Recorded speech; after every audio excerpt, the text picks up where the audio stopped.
प्रेम समुद्र नौनिभृत निकुंज महल श्री वृंदावन धाम लाडिले प्राणाराध्य श्री युगल सरकार श्यामा श्याम समस्त हित परिकर इनकी हेतु की कृपा से ये जन्म सुधारने का अवसर मिला है।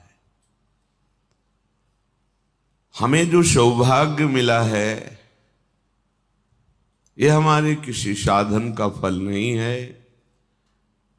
कभी अहम मत करना, ये केवल कृपा से प्राप्त हुआ है। यदि हम इसी जन्म में भगवत प्रेमी महात्माओं के वचनों पर विश्वास करके, रसिक जनों की वाणी पर विश्वास करके यदि हम भोग से निवृत्त हो जाए तो बहुत बड़ी बात बन जाए। प्रायः मन में एक आशा रहती है भोगों की, भोग नहीं रहे, शायद मिलने पर भोग क्रिया भी ना हो, पर आशा बनी रहती है। इसी आशा के कारण हमारी आध्यात्मिक उन्नति नहीं होती। नहीं तो श्रीधाम वृंदावन में रहने पर अधिक कोई प्रयास करने की जरूरत नहीं। ये सिद्ध भूमि है, यहां बहुत जल्दी आनंद की अनुभूति होने लगे। उस आस की फांस को काटना हम स्वयं नहीं चाह रहे, इसलिए वो बनी हुई है। अंदर से आप देखिए, ये सबके हृदय की बात है, किसी एक की नहीं। वो आशा कई तरह की होती है। यश कीर्ति की भी आशा होती है। संसार मुझे जाने, संसार मुझे नमस्कार करे, इसके लिए सर्वस्व का त्याग हो सकता है। नाना प्रकार से हमें देहाभिमान बनाए रखने के लिए माया घेरती रहती है। उपासक का हृदय आराध्य देव और गुरुदेव से भी जलन महसूस करता है कि हम तो इनको समर्पित हैं और ये हमारे काम को भी नहीं मिटा सकते, हमारे हृदय की जलन को भी नहीं मिटा सकते। तो सही पूछो तो तुम ऐसी ज्वाला में गिरते जहां कभी शांति और शीतलता मिलती ही नहीं। अभी जो जलन हो रही है ये ज्वाला से दूर हटने की केवल ताप वृत्ति है। सहकर आगे निकल गए तो शीतलता ही शीतलता है। परम शीतलमाश्रयामि, स्वामिनी जी के परम शीतल चरणारविंद हैं जिनका आपने आश्रय लिया है। काम दुख निकंदनी, कामाग्नि को शांत करने के लिए स्वामिनी जी के चरणों का चिंतन अत्यंत अनिवार्य है। हम देह भाव से अपने आराध्य देव गुरुदेव से भोग ही मांगते हैं। उनकी कृपा से दुर्लभ पद में हमें वरण कर लिया, पर हमारी चाह दुर्लभ पद में वरण करने वाले सुख की नहीं, भोग सुख की है। कहीं और प्रीतम को ढूंढना नहीं है। प्रीतम आपके हृदय में ही, गुरुदेव आपके हृदय में ही है। आपको उनकी बात पर चल देना है, उसमें दोष नहीं देखना है। वो उपासक ही कैसा जो अपने आराध्य देव गुरुदेव के वचनों में संशय कर ले। जिस तरफ तुम्हारे कदम है प्रतिपल आनंद ही आनंद बढ़ेगा, पर कदम तुम्हारे इधर चल रहे हैं और दृष्टि तुम्हारी भोगों की तरफ है, इसलिए अनुभव नहीं हो रहा। क्योंकि जहां हमारा चिंतन होता वहीं हमारी स्थिति होती है। अगर प्रभु का चिंतन आस की फांस को त्याग कर हो तो औरों के पिया परदेस बसत है, लिख लिख भेजे पाती मेरे पिया मेरे साथ बसत है, मिली रहूं दिन राती, मिली रहूं दिन राती। आहा, ये स्थिति होती है। उपासक को ये याचना नहीं करनी पड़ती कि मुझे प्रियालाल का दर्शन कब होगा। सच्ची मानिए, हम अपने हृदय की बात कर रहे हैं। कभी हमने ये याचना नहीं की कि मुझे आप दर्शन दीजिए, क्योंकि हमने कभी अपने को योग्य ही नहीं समझा। हमारी क्षमता ही नहीं है कि कहने की, किस बल से कहूं कि आप मुझसे मिल जाएं। जब अपने में झांक के देखा तो केवल उनकी कृपा पाई, कुछ नहीं हमारे में। तब लगा कि जिस कृपा ने स्वीकार किया है वही जब चाहेंगे, जैसा चाहेंगे विधान कर देंगे। जैसे वाराणसी में घाटों में थे तो हमारी चाह नहीं थी, प्रतिपल ये था आज मिलेंगे महादेव, आज तो बात करेंगे, आज दर्शन देंगे। ये हम मांग नहीं रहे थे, हमारे हृदय में आता था। हमारे हृदय में ये बात क्यों नहीं आती? क्योंकि हमारी कहीं ना कहीं भोग की आशा बनी हुई है। ये भोग आशा शास्त्र ज्ञान होने पर नहीं मिटती, पक्का मान लेना। वेद विद्या पढ़त, कर्म धर्मन करत, जलप तन कलप की अवधियानी, चारुगति छाड़ संसार भटकत भ्रमत, आस की पास नहीं तोरी जानी। सेवक जी महाराज कह रहे हैं, खूब वेद विद्या का, शास्त्रों का ज्ञान है, कर्म धर्मों के सिद्धांतों का ज्ञान है, बड़े यम नियम व्रतों का ज्ञान है, पर आशा की फांस को तोड़ने का ज्ञान नहीं है। ये आशा की फांस जगत की भोगों की तभी टूटती है जब सदगुरु के वचनों पर चल दो तो आशा नष्ट हो जाएगी। पर हमारा तो अंतःकरण ऐसा है कि हमें उनके वचनों पे भी दृढ़ विश्वास नहीं है। अगर वो प्रसन्न हो तो हमें भोग सुख प्रदान करें। ध्यान से देखिए हृदय की बात। गुरुदेव अनुकूल हो या आराध्य देव अनुकूल हो तो मेरी मनचाही हो, मेरे शरीर को दुलार हो, मेरी इंद्रियों को दुलार हो, मेरे मन को दुलार हो तो मेरे गुरुदेव। अगर मेरे शरीर मेरे इंद्रियों को मेरे मनचाही अनुकूलता की प्राप्ति ना हो तो फिर वो गुरुदेव नहीं, वो इष्ट देव नहीं। हमारे अंदर आस्तिकता की नींव डगमगा जाती है। ये कमी हमें दूर करनी होगी। अगर ये कमी नहीं दूर करेंगे तो अभी तो हेतु की कृपा से आपको दुलार मिल रहा है, फिर धक्के मिलेंगे और आस्तिकता की नींव हिल जाने के कारण कहीं शांति नहीं मिलेगी। संभलने का अवसर है।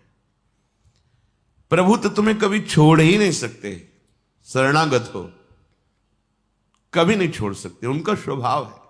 पर यह तुम्हें तभी अनुभव होगा जब तुम्हारी हर आशा एकमात्र आशास्य दास्यम वृषभानुजायास, एकमात्र महारानी जी के चरणों में जुड़ जाए। हर आशा, स्वाद लेना है तो स्वामिनी जी के उच्छिष्ट का, श्रवणेन्द्री राग ध्वनि शब्द सुनना चाहती तो स्वामिनी जी के नाम गुण कीर्तन का। एक एक इंद्री की आशा, आशास्य दास्यम, केवल दासता से महारानी जी की तरफ। विषय कामना भोगरती, इंद्री सुख का चाओ, नहीं तुम्हारे हृदय में ये तीनों दुर्भाव। हम प्रीतम से मिलना चाहते हैं, प्रीतम मैं होना चाहते हैं, प्रीतम के समीप जाना चाहते हैं, तो तुम्हारा हृदय विषय भोग की कामना से रहित होगा। तुम्हारे हृदय में किसी भी इंद्रिय के संयोग जन्य से प्राप्त होने वाले सुख की इच्छा नहीं। इंद्रिय सुख का चाव नष्ट हो गया है। ये तीनों दुर्भाव भाव को प्रकट होने ही नहीं देते। आप समझिए, जो हमारे आराध्य देव गुरुदेव हमें प्यार कर रहे हैं, वो हमें देह भाव से प्यार नहीं कर रहे। माता पिता संसार के व्यक्तियों का प्यार देह को लेकर होता है, इंद्रियों को लेकर होता है। गुरुदेव का, इष्ट देव का प्यार स्वरूप तक पहुंचाने के लिए होता है। वो आपको शरीर और इंद्रियों के राग से मुक्त करेंगे, पर आप तो मुक्त होना ही नहीं चाहते। आप उसी को प्यार दुलार समझते हैं कि इंद्रियों के राग का देह का प्यार ही प्यार है, अन्यथा नहीं। क्योंकि आपकी जानकारी ही इतनी, आपकी पहुंच ही इतनी है। तो सत्संग आप श्रवण करते हैं, शरणागत हैं, आप इस बात को समझें कि देह भाव, भोगों में रति, इंद्रिय सुख का चाव, यही तुम्हें जहां गुरुदेव चाहते हैं पहुंचाना, वहां ये दुर्भाव पहुंचने नहीं देगा। तो सब छूट जाएगा एक दिन। तो आज छोड़ दो तो तुम गुरुदेव की कृपा से भाव देह को प्राप्त हो जाओगे। इस मलिन देह से क्यों अपने को माने हुए हो स्त्री पुरुष? ये नहीं टिकेगा, नहीं टिक रहा है, किसी का नहीं टिका।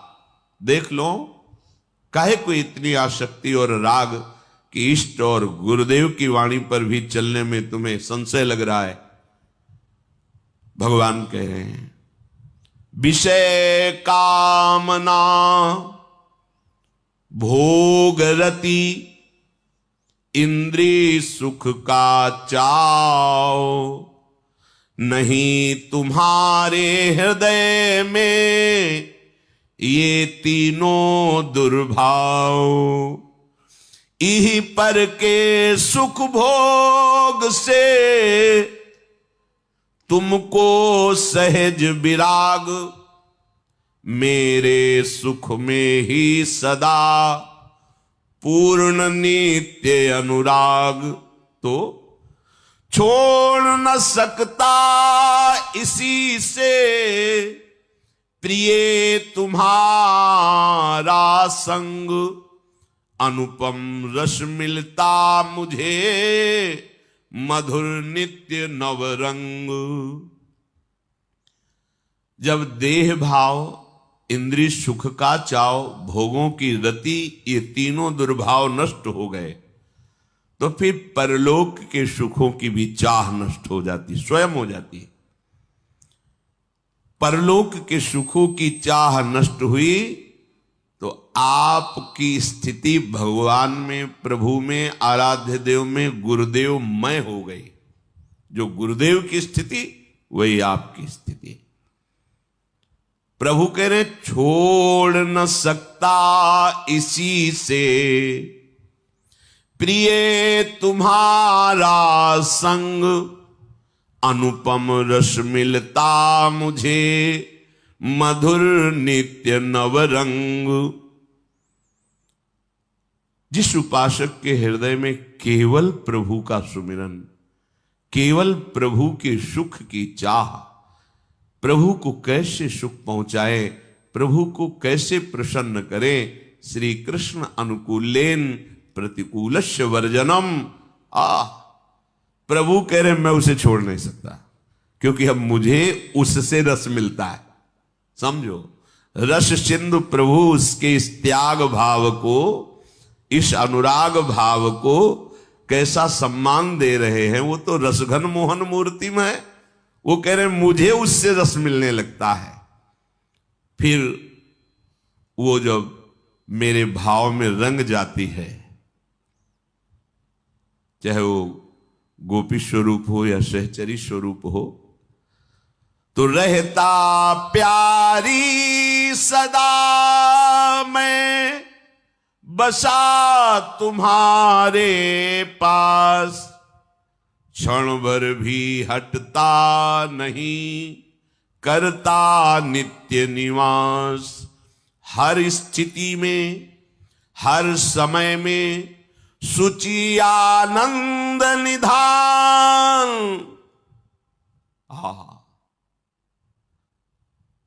लेता प्रेमानंद रस, स्वयं बिना व्यवधान। कैसी अद्भुत स्थिति उपासक की।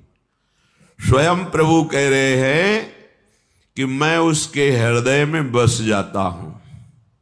प्रकाशित हो गए, त्रिगुण का पर्दा हटाकर हृदय में प्रकाशित हो गए। हर स्थिति में, हर समय में सूचि माने परम पवित्र।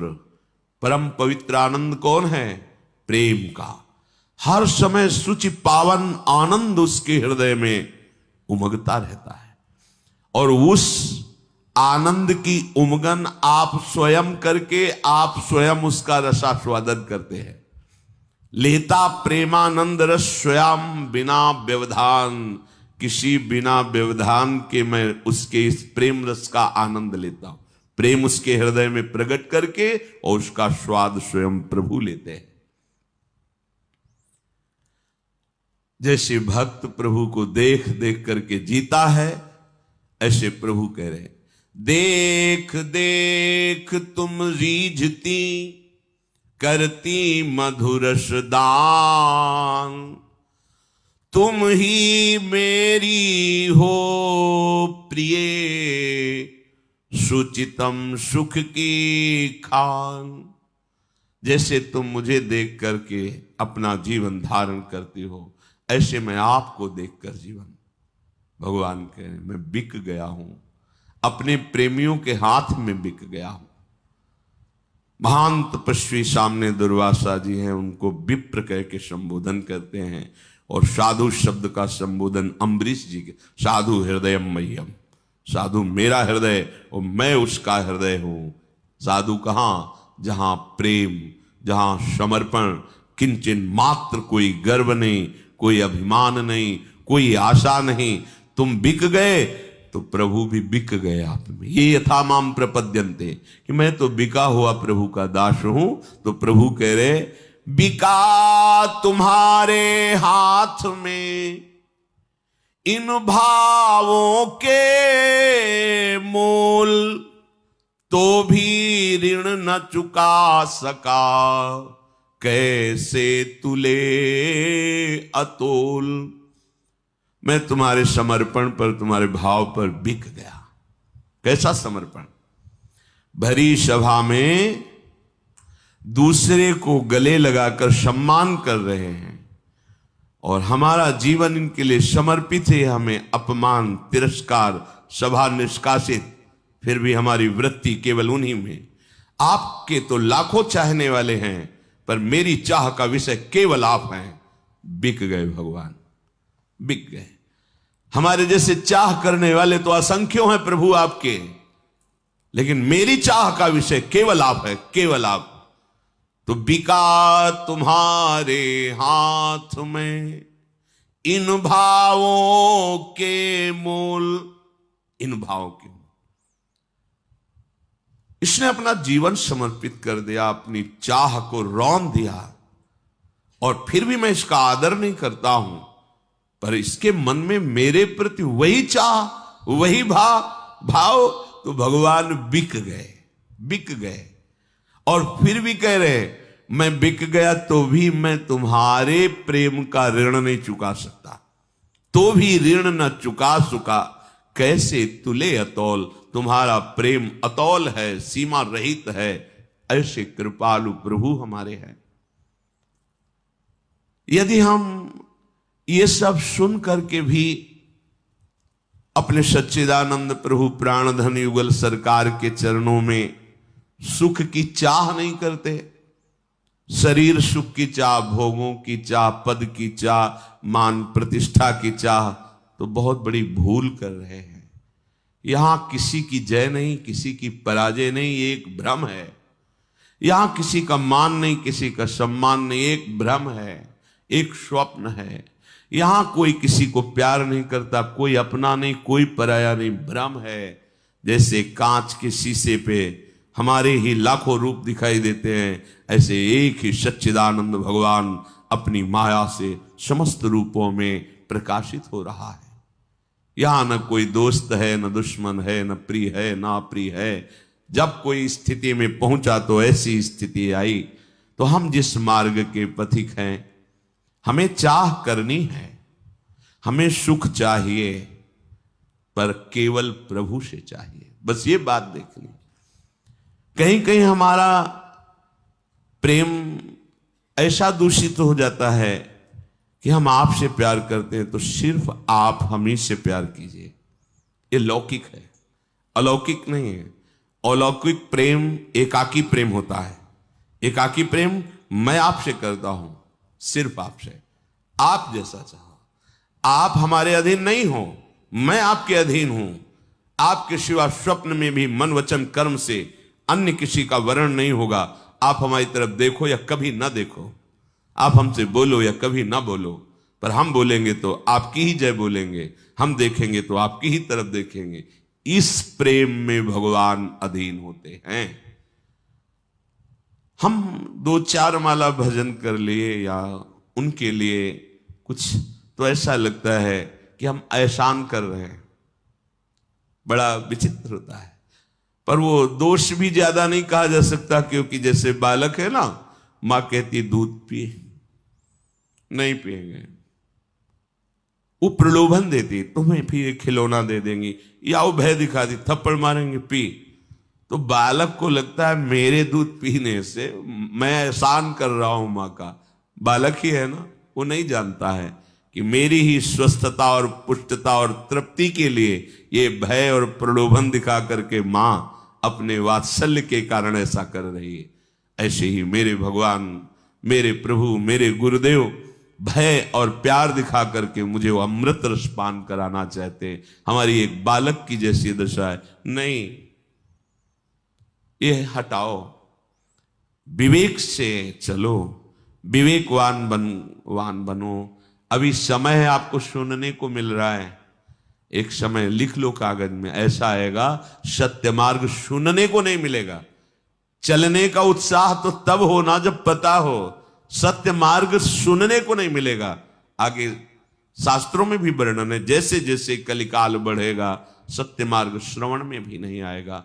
भगवान की इतनी बलवती माया है कि इस शरीर से परे, इंद्रियों से परे भी कोई सुख है, ऐसी कल्पना भी नहीं होगी। भावना तो और आगे की बात है। बड़े बड़े संयमी पुरुषों को भी डिगा देने की ताकत माया में है।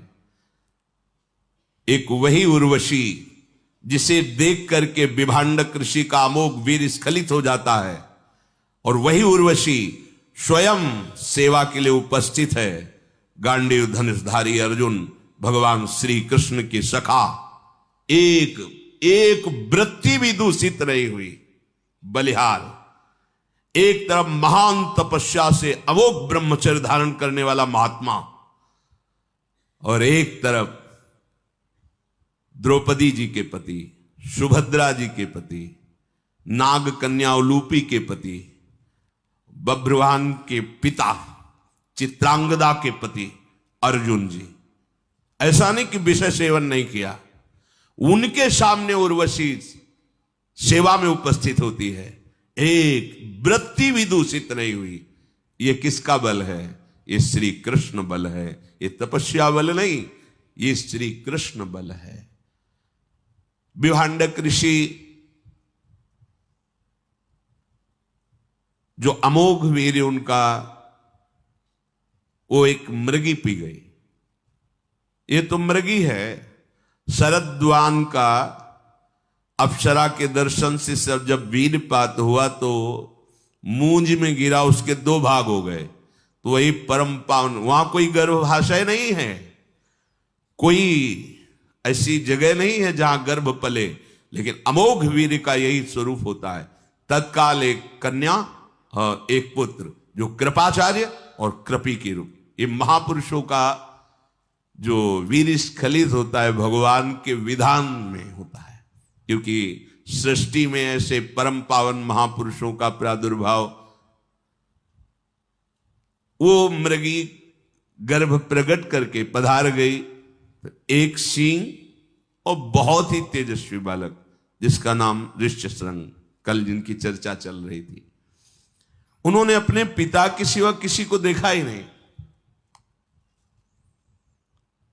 एकांत वन में बरगद का फल, पीपल का फल, ये कोई स्वादिष्ट थोड़ी होते, बरगदी, पिपले और भी कंदमूल फल, इससे उनका सेवन।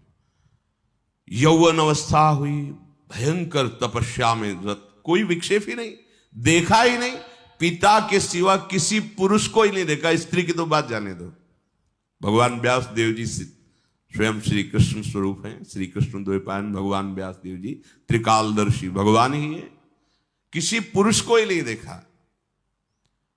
ब्रह्म ऋषियों का अपमान होने के कारण अंग देश के राजा लोमपाद के यहां वर्षा होना बंद हो गया, अकाल पड़ गया।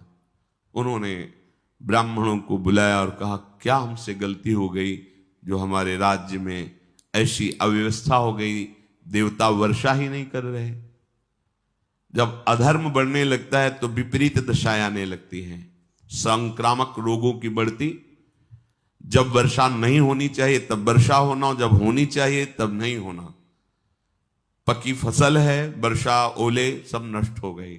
जब चाहिए फसल के लिए पानी तो सूखा, लेकिन इनके राज्य में तो वर्षा ही नहीं हुई।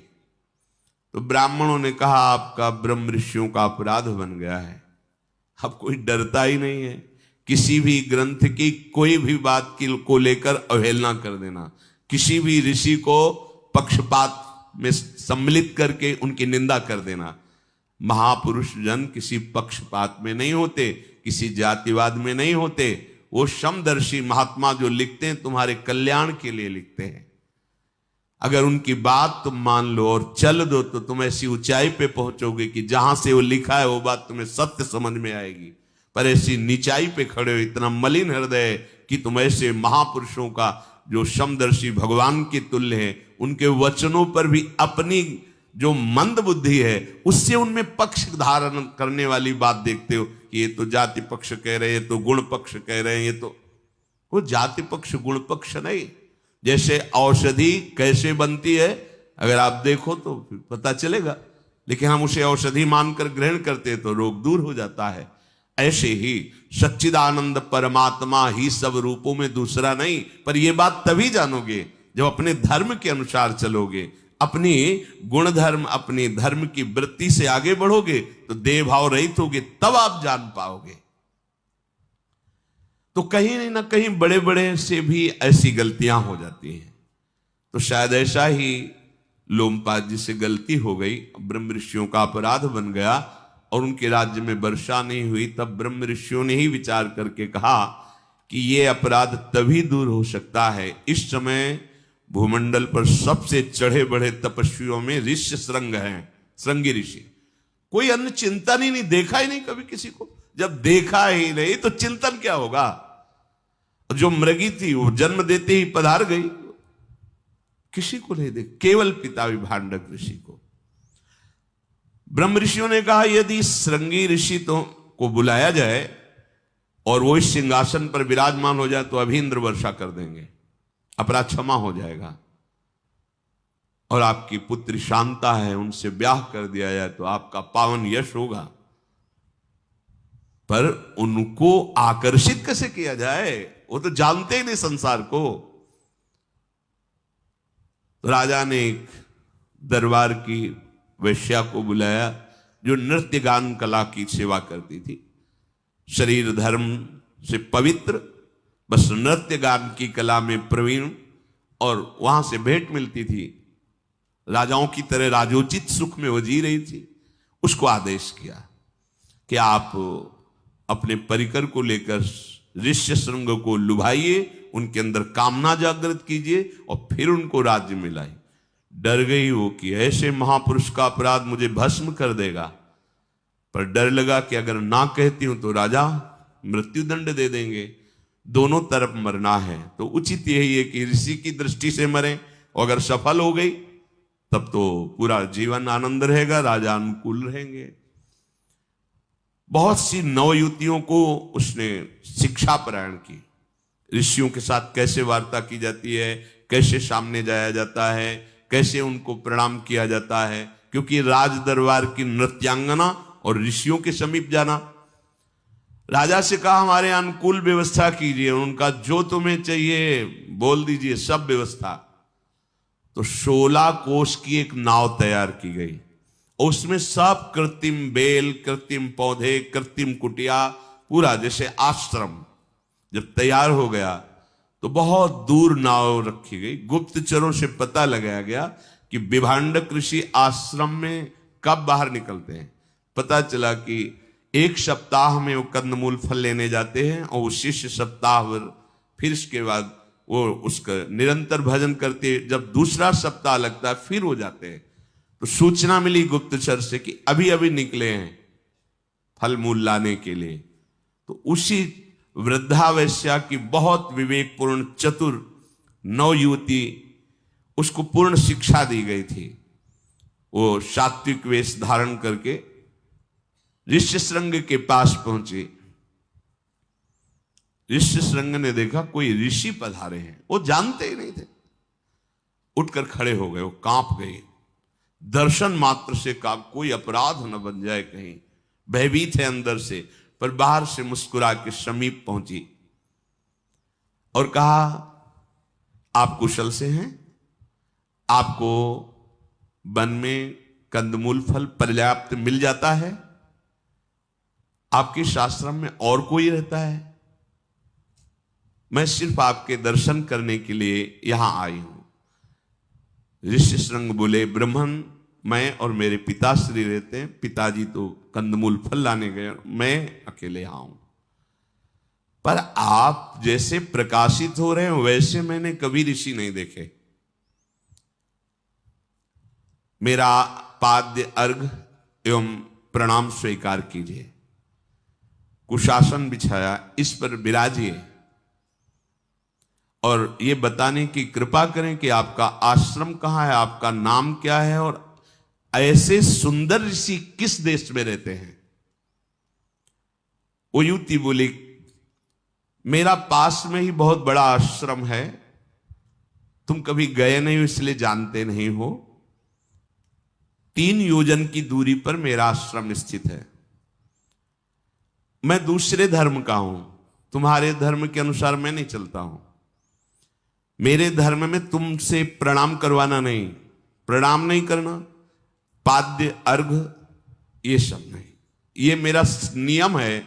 वो डर रही है कि ऐसा महापुरुष प्रणाम करेगा सारे के सारे सुकृत नष्ट हो जाएंगे। मैं आपके लिए बंदनी नहीं हूं, इसीलिए मैं स्वयं चल के आपके दर्शन करने आई हूं। ब्राह्मण, यदि मुझे सुख प्रदान करना चाहते हैं तो आप कोई भी अपना आसन, कंदमूल, फल, प्रणाम, नमस्कार कुछ भी नहीं करेंगे। हां, केवल आलिंगन कर सकते हैं। मेरे यहां ऋषियों में यह चलता है। ऋष्यशृंग ने कहा कि मेरे पिताजी भिलावा, आंवला, इंगूर, धनवन, पीपल और बरगद इनके फल लाते हैं। आप कुछ फल तो खा लीजिए। मेरा नियम है कि मैं दूसरों के फलों को नहीं पाती। मेरे पास फल हैं जो आपने कभी नहीं पाया होगा, आप पाइएगा। बड़े सुंदर सुंदर फल दिए, अंगूर। अब जहां पीपली बरगदी खाने वाले, बड़ा उनको स्वाद है, बड़े सुंदर सुंदर फल। तो उनका जल तो ले लीजिए हमारे आश्रम का, उनका हम जल भी अपना ही पीते हैं। हमारा नियम है, अगर आप पीना चाहो तो मैं आपको पिलाऊं, आज्ञा है आपकी। तो उनका दिखाओ तुम्हारा बड़ा सुगंधित सुवासित आशो फलों की रस से बनाया हुआ। जे ही पिया तो एक उन्मत्तता चढ़ी। आशो है उसमें तो नशा है। बस वो ऋष्यशृंग से कहने लगी हमारे साथ खेलोगे? एक गेंद निकाला, दूर मारना, उछलना, पकड़ना। अब वो खेलने लगे। वो बार बार, उसने कहा था कि मुझे आलिंगन करने से ही केवल सुख मिलेगा, मैं और कोई सेवा स्वीकार नहीं करती। तो बार बार उसको हृदय से लगाते, अंक में भर लेते, फिर गाढ़ आलिंगन करते। ऐसे एकांतिक भजन में लगने वाले महर्षि के पुत्र को लुभावने लगे। ऋष्यशृंग के हृदय में आसक्ति को देखा, प्रिय लग रहा है। वो बार बार त्वचा को ऐसे देखते, अपनी त्वचा को देखते, कहते ऋषि आपकी इतनी सुंदर त्वचा, हमारी तो ऐसी है नहीं। क्योंकि त्रिकाल स्नान करने से न कोई साबुन न कोई अन्य, तो उससे मोटी त्वचा और सांवली हो जाना, क्योंकि त्वचा जब प्रकृति के सीधे वार को सहती तो रंग बदल जाता है। और हे ऋषि हमारी जटाएं तो, और आपकी जटाएं सुगंध निकल रही है, बड़ी ही सुकोमल है, लंबी सांस खींचते हैं। आपके शरीर से तो सुख क्यों इत्र आदि लगाए, मेरे शरीर में तो ऐसी कोई सुगंध नहीं। तुरंत गुप्तचर वहां खड़े हैं कि कहीं विभांडक ऋषि न पधार जाए। कई तरह के प्रश्न किए उनके शरीर को देखकर, जैसे कल चर्चा की थी। तुरंत इशारा किया कि वहां से महर्षि चल पड़े हैं। तुरंत उसने कहा बस मेरे स्वाध्याय और संयम का समय आ गया, मैं अपनी दिनचर्या के लिए जा रहा हूं, फिर कभी आपसे मिलेंगे। ऐसा कह करके प्रणाम किया। अब ये उदास बैठ गए, क्योंकि आशो भी पिए हुए थे और ऐसा इतनी देर का संग, जन्म से लेकर अभी तक के महापवित्र हृदय में संस्कार आसक्ति के, देख लो कितना विचित्र है संस्कार। ऐसे महापुरुष का हृदय उदास हो गया कि मैं इन ऋषि के बिना जीवित नहीं रह सकता। उनको पता भी नहीं कुछ। बार बार आकाश की तरफ देखते हैं, लंबी सांस खींचते हैं। विभांडक जी आए, देखा ना ये अग्निहोत्र कर रहा है ना आसन में बैठा है, ये क्या ऐसी स्थिति कैसी है। समीप आकर कहा कि अग्निकुंड में समिधाओं के द्वारा तुमने अपनी अग्निहोत्र की दिनचर्या सायं की नहीं, कोई भी सेवा का पात्र मार्जन करके नहीं रखा, क्या हुआ? तुम चिंता में निमग्न दिखाई देते हो। पहली बार जीवन में तुम्हें चिंता किस बात की? तुम्हारी ये स्थिति कह रही कि तुम अपनी स्थिति में नहीं हो, क्या हो गया? ऋष्यशृंग ने कहा पिताजी, बहुत ही तपस्वी तेजस्वी एक जटाधारी ब्रह्मचारी आए थे पिताजी, वो बहुत उदार हृदय के थे, वो बार बार मुझे अपने हृदय से लगा रहे थे और उनकी आंखें इतनी सुंदर थी, उनका रूप इतना सुंदर था, उनकी त्वचा इतनी चिकनी थी, रंग गोरा था, जटाएं लंबी लंबी सुगंधित और हमारी जैसी नहीं थी। पिताजी उनके शरीर से बड़ी सुगंध निकल रही थी, उनकी जटाएं सुनहली रस्सी और फूलों से, हमारी तो कभी ऐसी हुई नहीं।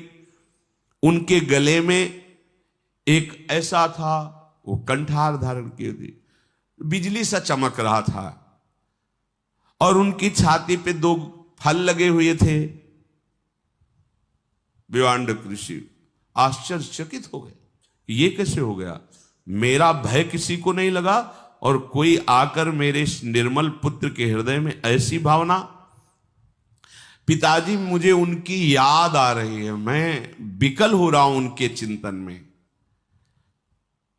आपको आना सुन करके शायद वो अपनी नित्य कर्म के लिए, और जब वो जा रहे थे तो जैसे मेरी कलाई में रुद्राक्ष की माला है तो उनकी चमकती हुई माला थी, कंकण, उनके पैरों से छम छम की आवाज आ रही थी और वो ब्रह्मचारी हमें इतने प्यार से देख रहे थे। अब मुझे ये कुशा की कॉपी नहीं, वो चीर चाहिए जो ब्रह्मचारी पहने थे, और मुझे उस ब्रह्मचारी के पास रहना, आपके पास नहीं। कुछ क्षण का संग देख लो कैसा। और पिताजी ये पूरा यज्ञशाला घूमता नजर आ रहा है मुझे। जब वो बोलते थे ऋषि तो कोकिल के समान उनकी वाणी थी। मेरा हृदय व्यथित हो गया है, अब मैं ऐसे ही ऋषियों का संग करूंगा, आपका संग नहीं।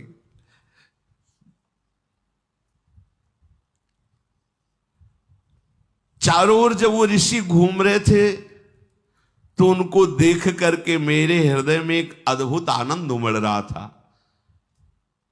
मेरी ऐसा लगता है कि चित्त वृत्ति का अपहरण हो गया है।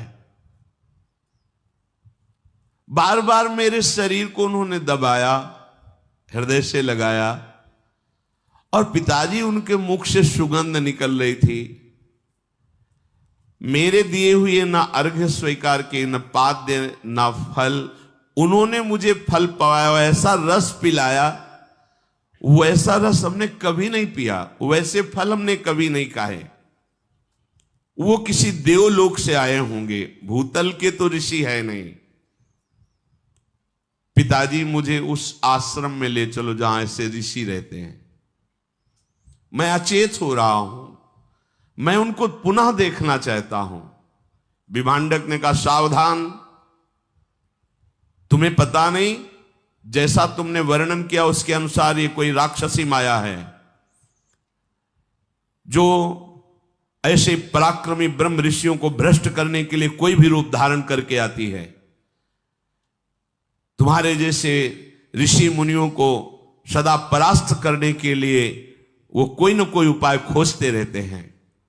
मनोहर रूप धारण करने वाले इन राक्षसियों के प्रभाव से तुम्हें बचना चाहिए। इनका रूप आंतरिक हृदय बड़ा भयानक होता है, बाहर से बड़ा लुभायमान होता है। ये मुनियों को अपनी स्थिति से नीचे भ्रष्ट कर देते हैं।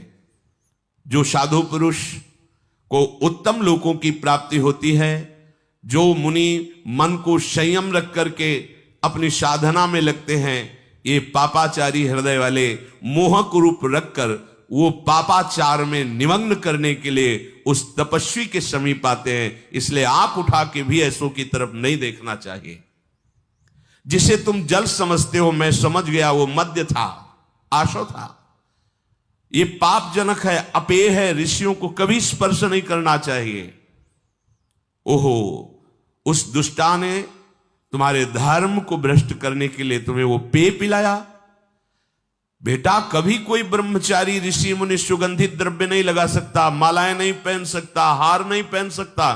तुम्हें पता नहीं वो ऋषि नहीं थे।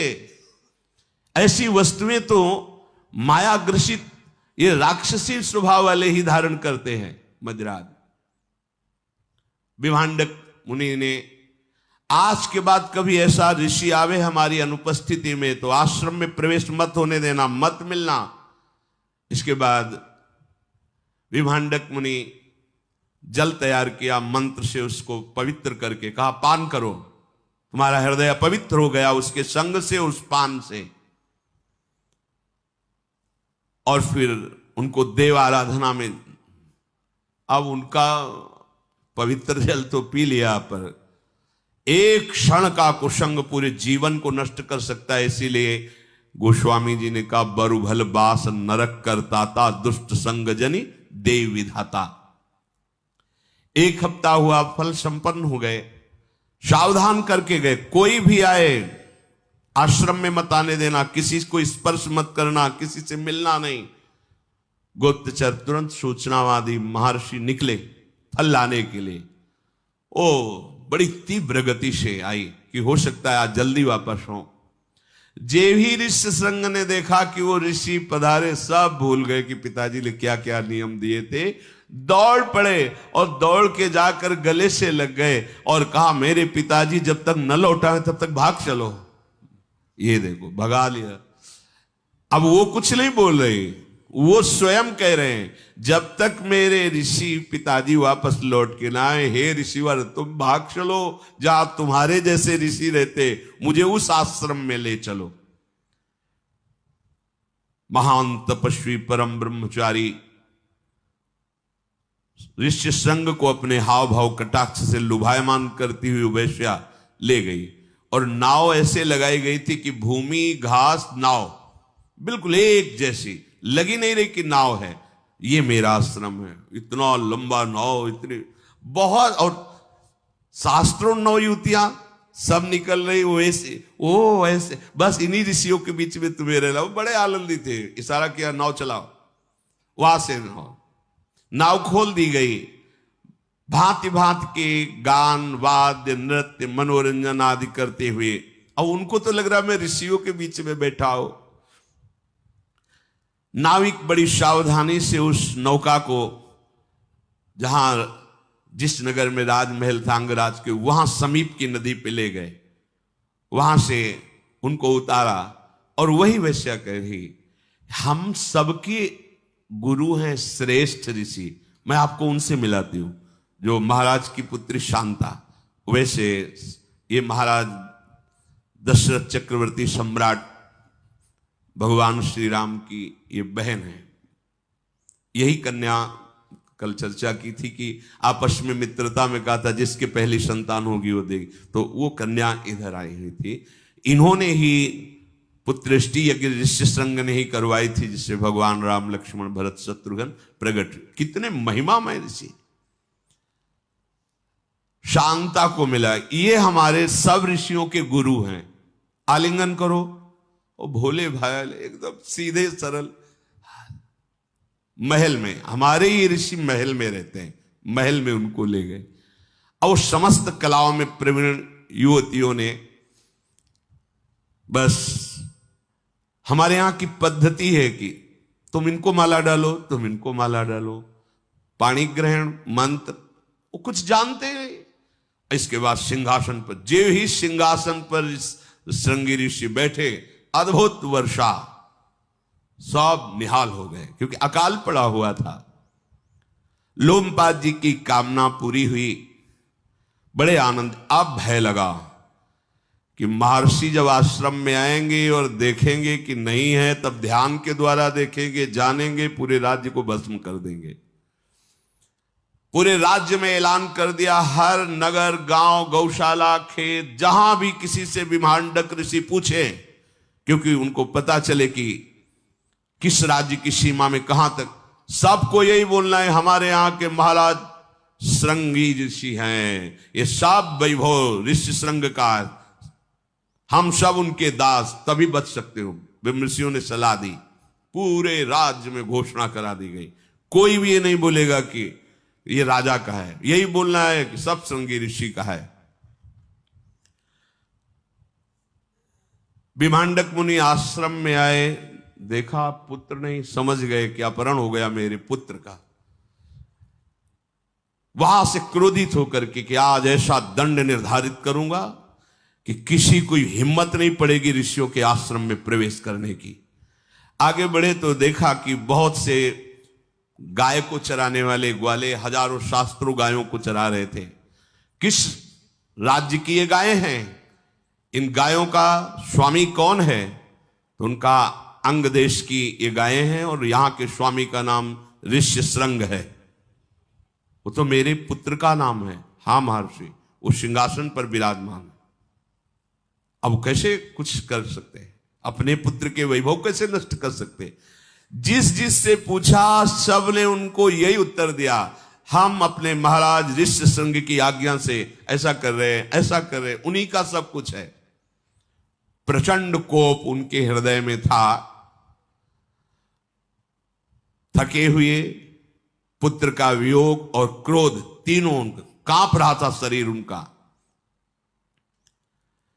पूरे देश में जिससे पूछा, जहां पूछा, सब वैसे बोल दे, ये ऋष्य श्रृंग का नगर है, ये ऋष्य श्रृंग का वैभव है।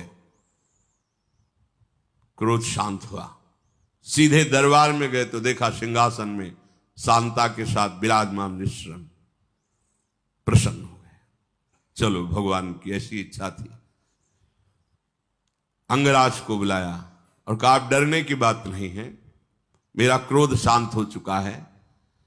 अंगराज ने ब्रह्म ऋषियों को आगे करके उनकी पूजा की और कहा, हमारे द्वारा जो भी कार्य हुआ है वो सब ऋषियों की प्रेरणा से हुआ है।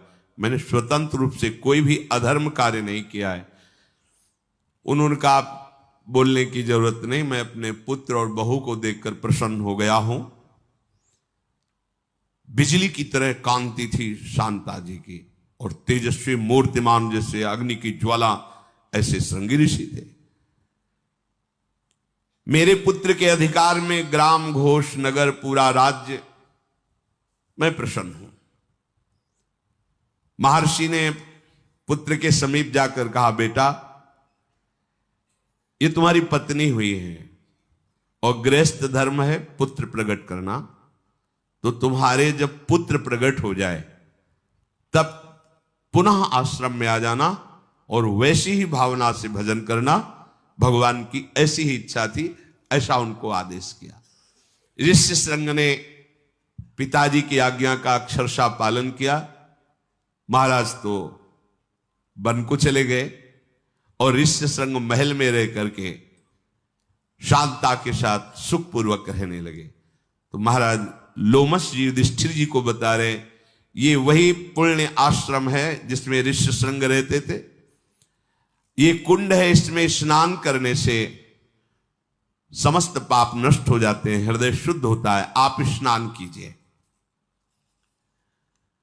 इसके बाद लोमश जी ने महात्मा युधिष्ठिर को सारी विधियों का पालन करते हुए समुद्र के पास ले गए और वहां स्नान करवाया। फिर वहां से यात्रा महेंद्र पर्वत की। बड़ा दिव्य महेंद्र पर्वत है, आज भी भगवान परशुराम जी वहां विराजमान हैं।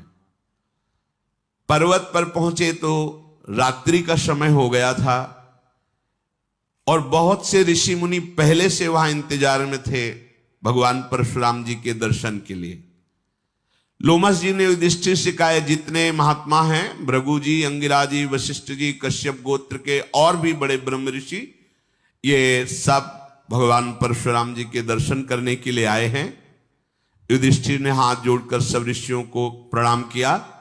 परशुराम जी का एक सेवक जिनका नाम अकृत वर्ण था, वो वहां उनकी सेवा में थे, आगंतुकों की सेवा में। लोमश जी ने बताया कि भगवान परशुराम जी के प्रिय शिष्य अकृत वर्ण जी हैं, यही मिलाते हैं, भगवान परशुराम जी को सूचना देते हैं तो वो यहां आते हैं। युधिष्ठिर जी ने हाथ जोड़ के पूछा कि भगवान के कब दर्शन होंगे, मैं दर्शन के निमित्त यहां आया हूं। अकृत वर्ण ने कहा, राजन, हमारे गुरुदेव भगवान परशुराम जी को पहले ही सूचना पहुंच चुकी थी कि आप इस पर्वत पर जब प्रवेश हुए थे कि आप दर्शन के लिए आए हैं, वो शीघ्र ही दर्शन देंगे। वो प्रत्येक चतुर्दशी को यहां आते हैं और दर्शन देते हैं, 15 दिन में एक बार, चतुर्दशी को। तो प्रातः चतुर्दशी है, रात व्यतीत करो, भगवान परशुराम जी के आपको दर्शन होंगे। युधिष्ठिर जी ने पूछा कि आप भगवान परशुराम जी के शिष्य हैं, आज रात्रि कृपा करके आप उनका यश सुनाएंगे तो हमारा जो ये रात्रि का समय बड़ा पावन व्यतीत हो जाएगा।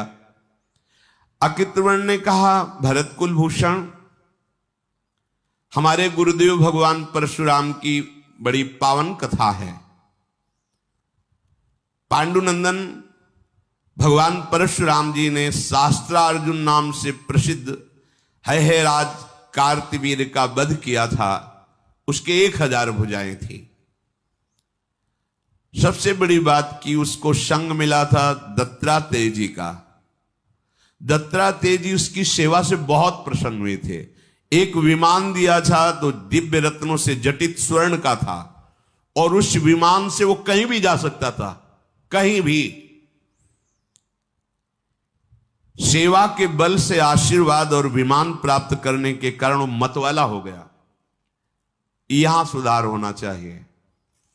जब हम किसी भगवत प्रेमी महात्मा, संत या किसी योगी आदि का आश्रय लेते हैं तो उसमें भगवान की विशेष कृपा होती है, क्योंकि बिना कृपा के ऐसा संग मिलना कठिन होता है। जब उनका समीपता प्राप्त होती है तो हमारे हृदय में बिना साधना के आनंद होता है, ज्यादा प्रयास नहीं करना पड़ता भजन में। अगर आपको जलन हो रही है तो आप विपरीत चिंतन कर रहे हैं, नहीं तो आप संग का रंग देखिएगा, बिना प्रयास के आप विषयों पर विजय प्राप्त कर लेंगे, आनंद की अनुभूति होने लगेगी, पर आपको अभिमान हो जाएगा।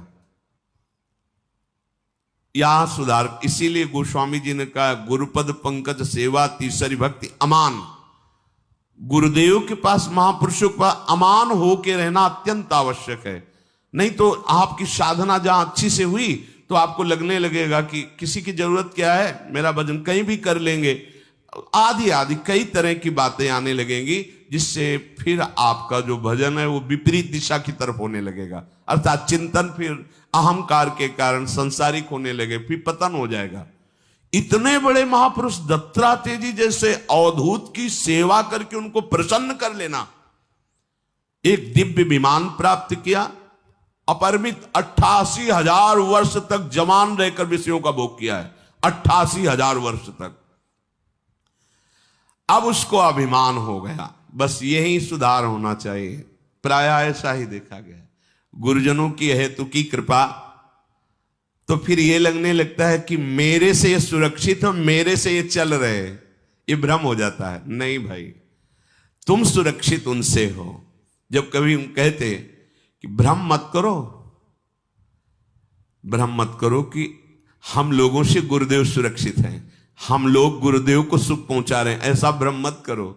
अगर वो सेवा ले रहे हैं तो आपके ऊपर कृपा कर रहे हैं, अगर वो आपको कोई भी सेवा दे रहे हैं तो आपको दुलार कर रहे हैं, पर वो समझ में नहीं आया तो अहम प्रकट हो गया। अहम प्रकट हो गया तो पूरा मार्ग ही लुप्त हो गया, लुप्त हो गया, नामो निशान मिट जाता है। अहंकार बहुत बड़ा सर्वनाशक है और ये आ जाता है। अच्छा, महापुरुषों का स्वभाव इतना सरल और कोमल होता है कि आप जैसे अहम युक्त सद्गुण प्रकट किया जाए तो आप जान पाओगे, क्योंकि अहंकारी हो तो आपको दबाव लगेगा। और जो निर्मल हृदय के महात्मा है, सहज सरल दैन्य, तो आपको लगता क्या है, पर पता नहीं। बहुत ऐसे महापुरुषों से बहुत सावधानी रखनी चाहिए। जैसे एक अहम युक्त होता है, देख लेंगे तुम्हारी ये जो असत वृत्ति है, हम इसको देख लेंगे, तू कर असत वृत्ति में देखता हूं तो तुम दब जाओगे। अच्छा, ये कि हम तो आपके योग्य ही नहीं है, आपने ही गुरु बना लिया है, हम तो बहुत सावधान, ऐसे महापुरुष से बहुत सावधान, मिटिया मेट हो जाओगे, जरा सा अपराध बन जाएगा। हमारे प्रति ऐसा गुरु सम्मान प्रति शब्द बोल दे तो तुम्हें प्रायश्चित करना चाहिए कि मेरे से कोई अपराध बन गया। अच्छा नहीं, आपकी तो बड़ी कृपा है, आप बड़ा सहयोग करते हैं, आप बड़ी सेवा, तो आपको ऐसा लगना चाहिए कि मानो कोई हमने ब्रह्म हत्या कर दी, ये इतना बड़ा अपराध कैसे हो गया कि गुरुदेव ऐसे वचन।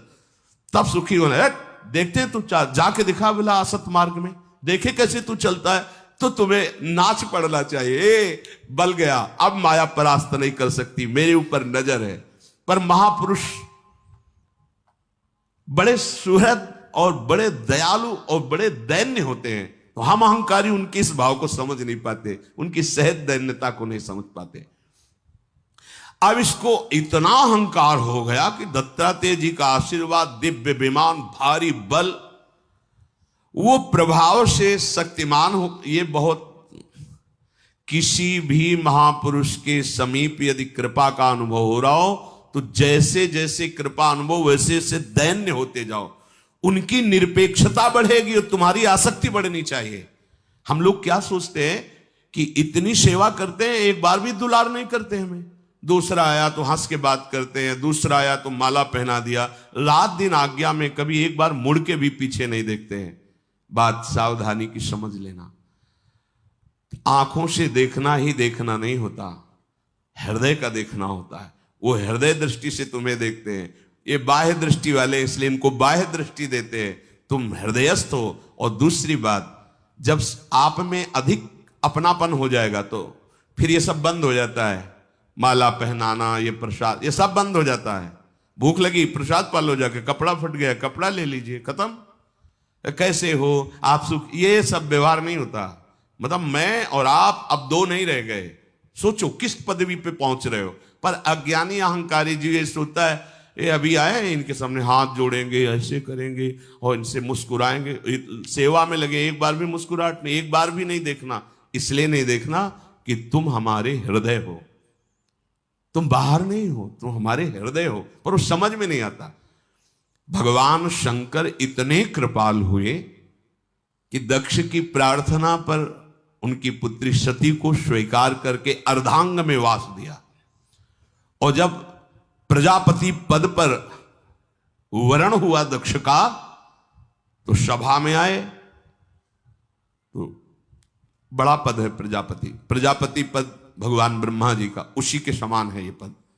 उसे परमेष्ठी पद कहते हैं। प्रजापति पद, लोकपाल भी खड़े हो जाएंगे, कुबेर, वरुण, अग्नि, ये सब खड़े हो जाएंगे, ऐसा पद है। सब खड़े हो गए, भगवान शंकर नहीं खड़े हुए और ब्रह्मा जी नहीं खड़े हुए। दृष्टि गई, सब खड़े, भगवान शंकर नहीं खड़े, ब्रह्मा जी नहीं खड़े, तो प्रणाम किया, क्योंकि वो परमेष्ठी पद है, बड़ा पद है। भगवान शंकर की तरफ देखा, ये क्यों नहीं खड़े हुए? सभा में से बंदर के जैसे नेत्र वाले को अपनी कमल नैनी पुत्री प्रदान करी, और क्या क्या बोलते चले गए। तब इत समझ में आ रहा था कि ये है पद का अभिमान। वहां गोस्वामी जी ने लिखा है, को नर अस जन्मा जगमाही प्रभुता पाही जाहि मद नाही। ये बहुत सावधानी का विषय है। अब इस शास्त्राबाहु का इतना अभिमान बढ़ गया कि विमान से देवताओं के लोक में जाता, वहां के वनों को रौंदता, देवता लोग घूम रहे, विहार कर रहे, विध्वंस मचाता। भगवान दत्तात्रेय के वरदान के कारण कोई इससे बोल भी नहीं सकता। जब पता चलता कि दत्तात्रेय जी द्वारा दिया हुआ विमान और आशीर्वाद, सब शांत हो जाते, क्योंकि भगवान की अवतार दत्तात्रेय जी भी हैं। ये ऐसा अत्याचार करने लगा कि बड़े बड़े ऋषियों के आश्रम में जाता, जैसे दैत्य लोग विनाशकारी लीला करते हैं ऐसा करता, आश्रम को विध्वंस करना। ऐसे सब देवता लोग एकत्रित हुए और भगवान श्री हरि से प्रार्थना की कि इतना पराक्रम दे दिया है आपने दत्तात्रेय जी के रूप में कि इसे अब वो संभाल नहीं पा रहा है। बड़े बड़े ऋषियों का अपमान कर रहा है, देवलोक में आकर के ऊपर। एक दिन तो सची के साथ हास्य विनोद कर रहे थे देवराज इंद्र, वहां प्रवेश कर रहा है, कोई रोक सकता नहीं था, और बड़ा उपहास किया देवराज इंद्र का। अमोघ अस्त्रधारी हैं, पर सबसे बड़ा भय होता है महात्मा का।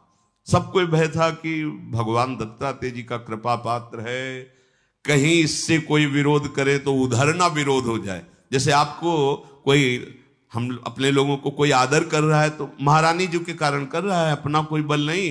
ये कहीं कोई इनके मन को दुख लगे, वो महारानी जी, ये गुरुजन, आराध्य देव, इनको देख करके हमारा डर नहीं है, उनका डर है, उनका बल है, उनका भय, क्योंकि हम उनके हैं। इस बात से देवराज इंद्र ने देवताओं के साथ भगवान से कि बहुत अभद्र हो रहा है, कहीं भी चला जाता है, कोई रोक टोक नहीं है। विमान ऐसा भगवान दत्तात्रेय जी ने दिया है, समस्त प्राणियों के लिए आपको इसको शासन में लेना होगा। विश्ववंदित भगवान ने कहा, सब कार्य निश्चित है, आप लोग जाओ, निश्चिंत रहो। अत्यंत रमणीय भगवान श्री हरि ने कहा कि पहले ही सब निश्चित हो चुका है, आप शांति पूर्वक जाइए, बस समय का इंतजार कीजिए।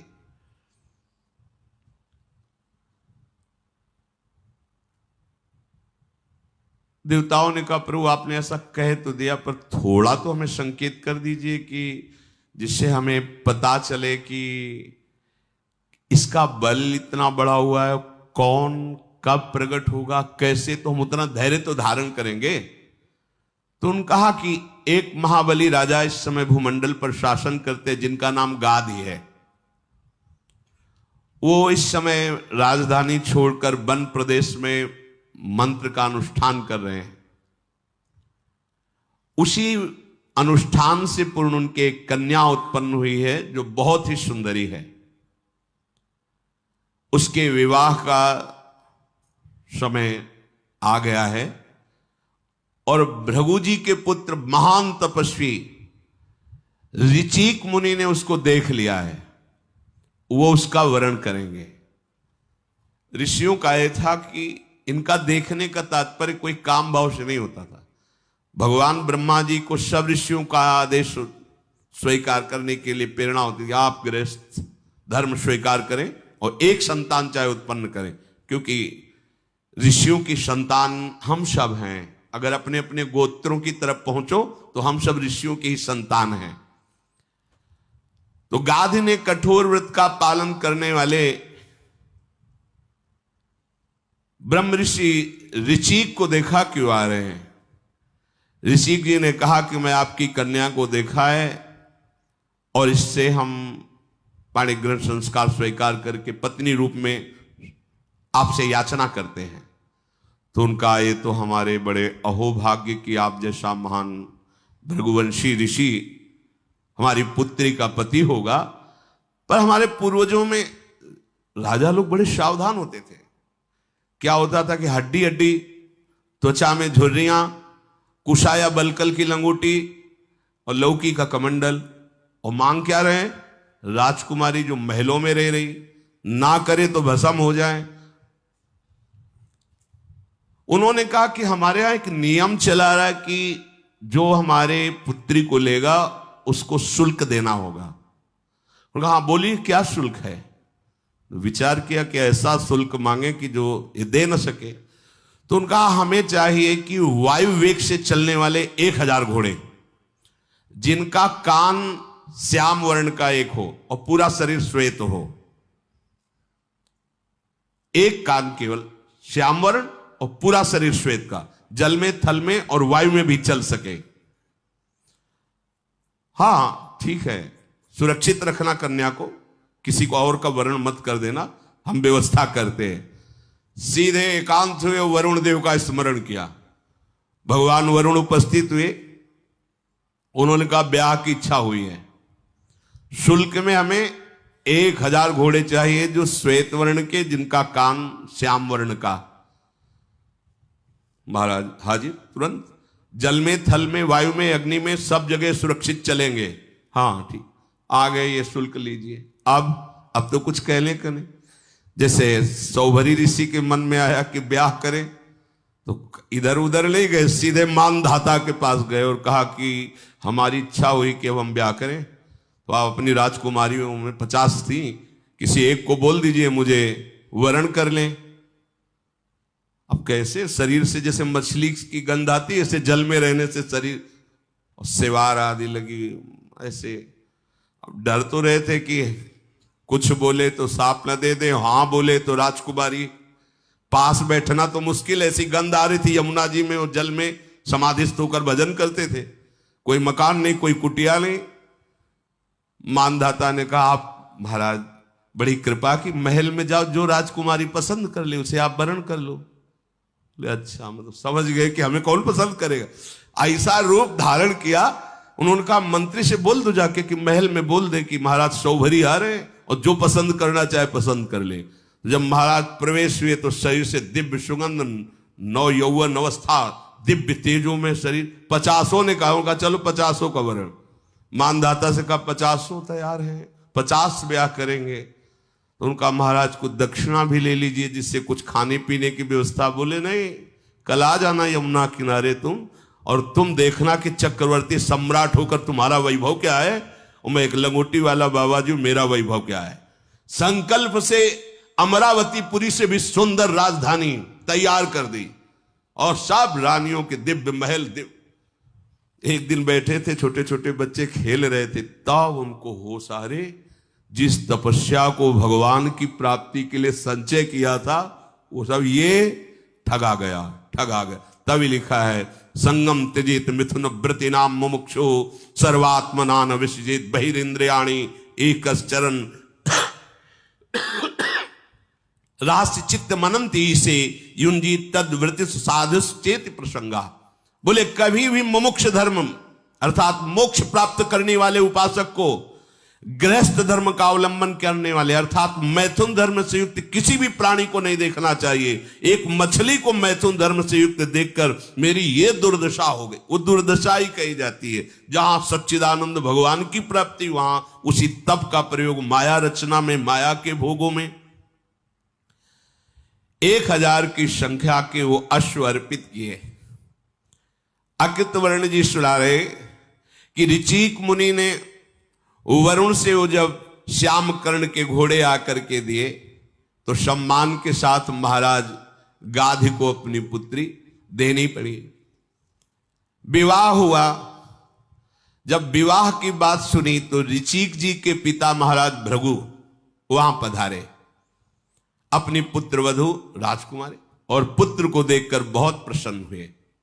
दोनों को आशीर्वाद दिया, दोनों ने पूजन किया, हाथ जोड़कर खड़े हो गए। तो भगवान भृगु जी ने कहा, पुत्र वधू, पहली बार मिलन हुआ है, तुम जो चाहो वरदान मांग सकती हो, मेरे लिए कुछ भी अदेय नहीं है।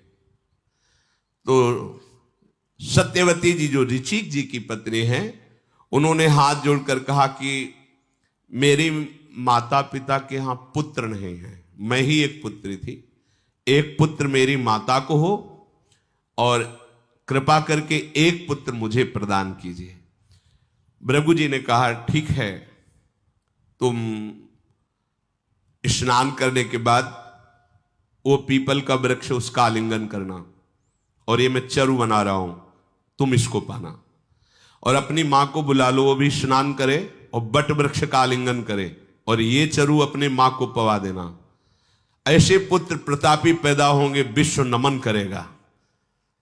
जो बरगद के वृक्ष का आलिंगन तुम्हारी मां करेगी, पीपल के वृक्ष का आलिंगन तुम करोगी।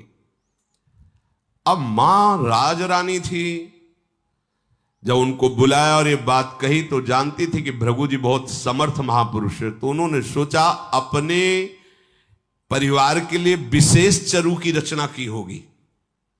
तो उनका, बेटी चरु तो चरु है, तुम अपना चरु हमें दे दो, हमारा चरु तुम ले लो, और तुम बट वृक्ष का आलिंगन करो, मैं पीपल वृक्ष का आलिंगन। उल्टा वो सहज स्वभाव में, मां के प्यार में, यद्यपि नहीं करना चाहिए। गुरुजनों की जैसी आज्ञा, उसमें एक भी अक्षर मिलावट नहीं करनी चाहिए। भृगु जी जे ही ध्यान में बैठने को हुए, तो संकेत हुआ जैसे संतजन किसी के मन की बात, वो ऐसे नहीं जानते कि तुम्हारे मन का चिंतन, ऐसा नहीं, वो जैसे मैसेज आता है ना, ऐसे संकेत आता है, तब एकदम ये साथ, तुम ऐसा क्यों कर रहे थे, ये नहीं कि हर समय तुम्हारे मन का निरीक्षण हो, ऐसा नहीं है। वो तो अपने आराध्य देव में लगे हुए हैं, वो आराध्य देव भेजते हैं, देखो ऐसी गलती हो गई, तो अचानक को एकदम दृष्टि जाती है कि आपने ऐसा। भृगु जी वहां आए और सत्यवती जो पुत्र वधू थी उनसे बोले, जैसा कहा था वैसा किया। तो उस संकोच में हो गई, भगवान मां के प्रेम के कारण उल्टा हो गया, तुम्हारी माता ने तुम्हें ठग लिया, तुम्हें हमारी आज्ञा का पालन करना चाहिए, माता की नहीं। अब यहां संकेत मिलता है कि जब किसी ऋषि सदगुरु महात्मा की आज्ञा हो तो उसे माता पिता की सलाह से नहीं, वो केवल उन्हीं से सलाह ले लीजिए। अगर संशय तो उन्हीं से पूछिए, किसी और से नहीं। ये नहीं कि वो घर परिवार वालों को से सलाह ले, नहीं, वो मोह युक्त है और वो ज्ञान युक्त बात है। तो किसी सदगुरु संत महात्मा ही के द्वारा जो आदेश हुआ है उसी से सलाह ली जाए, नहीं तो गड़बड़ हो जाएगा। अब तुम्हारा पुत्र ब्रह्म ऋषि नहीं होगा, होगा तुमसे, पर घोर क्षत्रिय स्वभाव वाला होगा, महाबलशाली होगा पर घोर क्षत्रिय स्वभाव वाला होगा। और तुम्हारी माता के जो पुत्र होगा वो ब्रह्म ऋषि पैदा होगा, उसके आचार विचार सब ब्राह्मणत्व से युक्त होगा, महापराक्रमी होगा, साधुओं के द्वारा सम्मानित होगा। सत्यवती घबरा गई कि हम ऋषियों के गर्भ से ऐसा जो घोर स्वभाव वाला, वो चरण पकड़ ले, भगवान आप सब कुछ करने में समर्थ हैं, मैं बार बार आपसे प्रार्थना करती हूँ, गलती हो गई, अब ऐसा सुधार होना चाहिए, मेरा पुत्र घोर स्वभाव का नहीं होना चाहिए। उनका एक सुधार हो सकता है,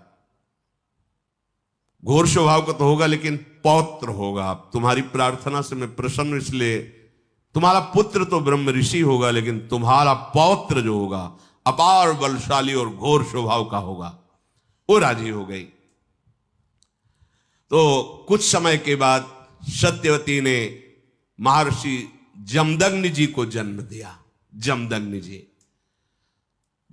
जी बाल्यावस्था से ही तपस्या, तेज, सबसे संपन्न और बिना पढ़े वेदों का ज्ञान, भगवान भृगु जी की आशीर्वाद से सूर्य के समान तेज जिनके मुख से प्रकट हो रहा है, ऐसे धनुर्वेद, स्वयं प्रकट होकर उनको शिक्षा, धनुर्वेद प्रकट होकर शिक्षा दिए। महातपस्वी जमदग्नि जी वेदाध्ययन, तपस्या, शौच, संतोष, यम, नियम, इनके पाल देवता भी आश्चर्यचकित हो गए, ऐसा जमदग्नि जी का साधन।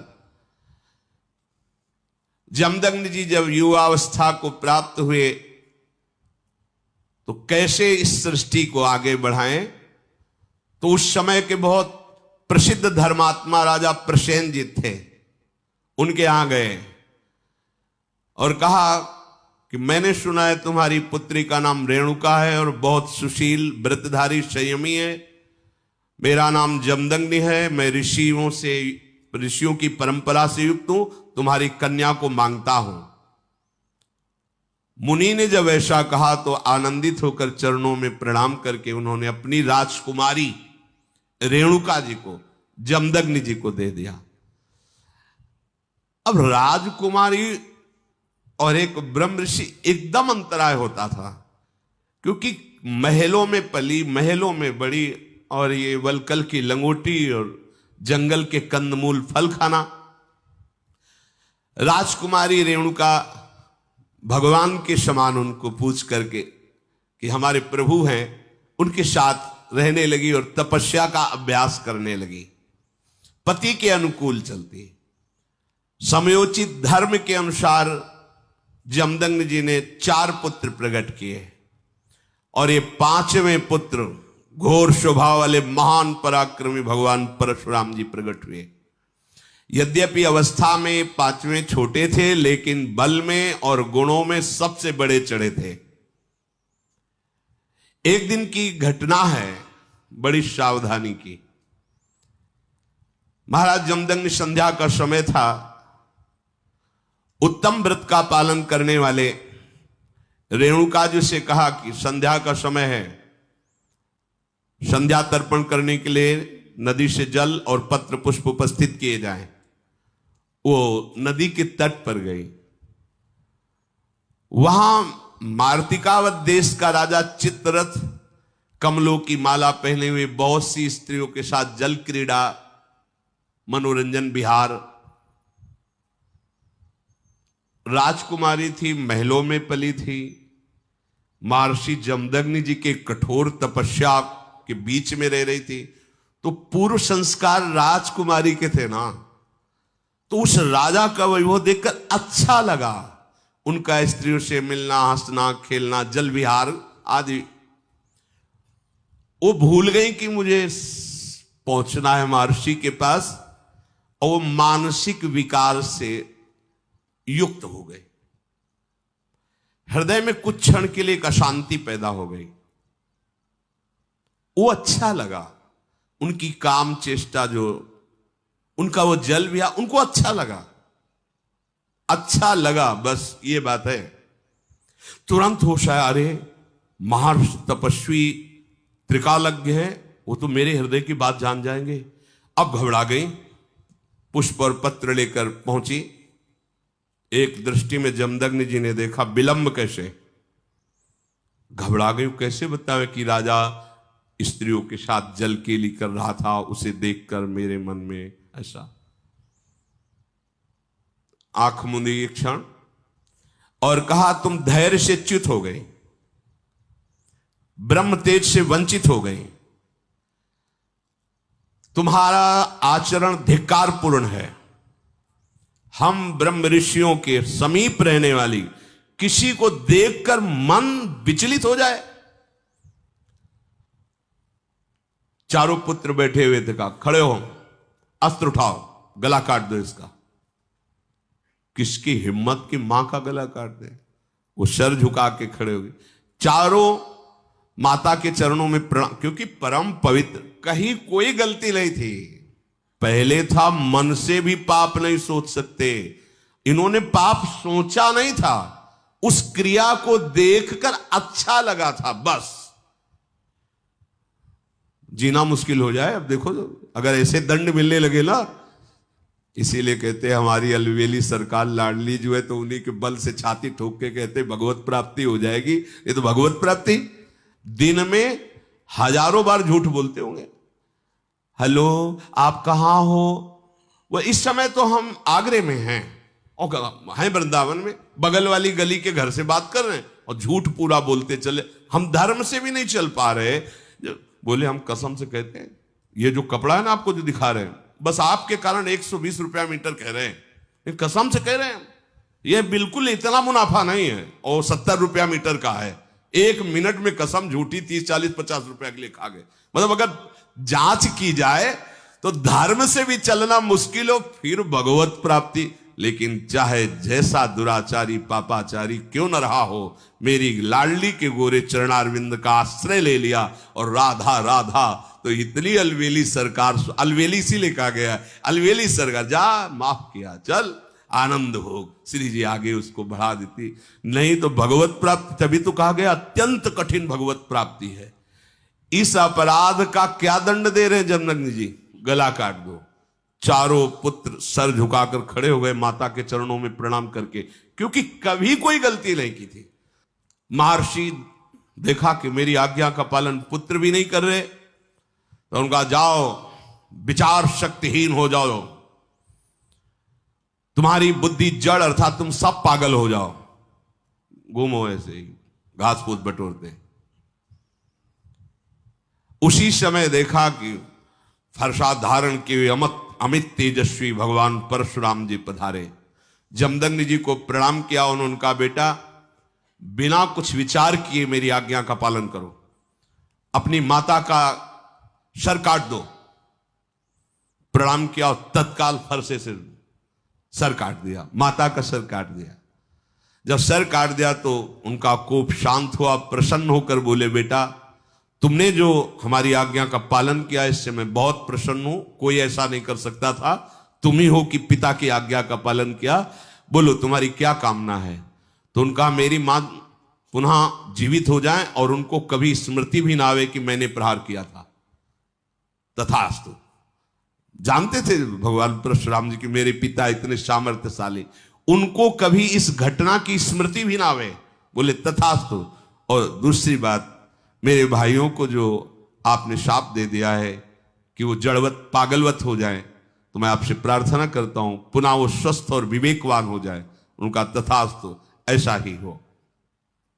महातपस्वी जमदग्नि जी वरदान दे करके उनकी परशुराम जी की जो इच्छा थी कि भाई भी स्वस्थ हो और मां भी स्वस्थ हो, उनके पुत्र आनंद मगन होकर पुनः विवेक को प्राप्त किए। एक दिन की बात है कि यह शास्त्रावाऊ अर्जुन जमदग्नि जी के आश्रम पर आया। रेणुका जी ने सूचना दी कि ये राजा पधारा हुआ है जिसकी 1000 भुजाएं हैं। हाँ हाँ, राजा भगवान का स्वरूप होता है, उसका अतिथि सत्कार किया जाए। तो भगवान जमदग्नि जी ने और रेणुका जी ने जो पत्र पुष्प राजा को अर्घपाद्य देकर बैठाला, सेवा की। उसने सेवा स्वीकार की और कहा आश्रम को नष्ट कर दिया जाए। बड़ा बलवान था, सब वृक्ष और कुटिया सब विध्वंस कर दिया गया और होम धेनु जो गाय थी उससे बलपूर्वक घसीट करके ले गए। जब परशुराम जी नित्य दर्शन करने पिता के आते थे, एकांत में तपस्या और एक बार आकर प्रणाम करना। जब वहां आए तो देखा आश्रम उजड़ा हुआ। पूछा होमधेनु भी नहीं, तो उन्होंने कहा कि वो शास्त्रावाऊ अर्जुन ऐसा उपद्रव करके और ऐसा चला गया है। बड़े शांत भाव में जमदग्नि जी, इतनी सामर्थ्य उसकी, ये जानते हुए कि आप ब्रह्म ऋषि हैं, ऐसा अपराध। प्रणाम किया, फरसा उठाया और वो अभी नगर में प्रवेश ही करने वाला था, ललकारा उसको। परिक के समान मोटी भुजाएं उसकी, दत्तात्रेय जी के वरदान से पुष्ट भगवान परशुराम जी ने काट काट करके उसकी भुजाओं को उसको काट के बिछा दिया, क्योंकि वरदान भी देने वाले भी वही और काटने वाले भी तो वही हैं। भगवान के अवतार दत्तात्रेय जी तो भगवान के अवतार परशुराम जी। परशुराम जी संपूर्ण सैनिकों के साथ शास्त्रावाऊ अर्जुन को काट के फेंक दिया। पुनः तपस्या में जब शास्त्राबाहु अर्जुन के पुत्रों को पता चला कि हमारे पिता को परशुराम जी ने काट डाला, सूचना कि परशुराम जी इस समय कहां है, तो उनका हो तुम एकांत में तप परायण है। और जमदग्नि बोले आश्रम में, बोले पिता की हत्या का सीधा पिता की हत्या, तभी माना जाएगा कि हम बलवान हैं। और वो शास्त्रों सैनिक लेकर शास्त्राबाहु अर्जुन के पुत्र गए और जमदग्नि जी तो शांत भाव से बैठे हुए थे। तो उन्होंने कहा कि हमारे पिता की हत्या तुम्हारे पुत्र ने की है, तो उसके पिता की हत्या मैं करूंगा। तो बस उनके मुख से इतना ही निकल रहा था, राम राम राम, क्योंकि भगवान परशुराम तो राम राम राम। परशु धारण करने के कारण वैसे नाम राम ही है, परशु सहित बड़ नाम तुम्हारा। परशुराम इसलिए कहा गया, हर समय फरसा धारण करते थे, नहीं, उनका नाम राम ही रखा। तो राम राम ऐसे पुकार रहे थे।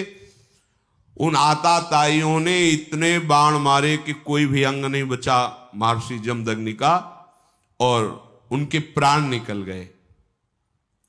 परशुराम जी प्रणाम करने नित्या जब वहां आए तो देखा मां रेणुका जी रो रही हैं, और जमदग्नि जी, परशुराम जी ने कहा, तात आपने तो कभी कोई अपराध नहीं किया, और इस नीच क्षत्रियों ने आपको इस बुरी तरह से मारा, कोई अंग नहीं बचा जिसमें बाण ना छेदा हो।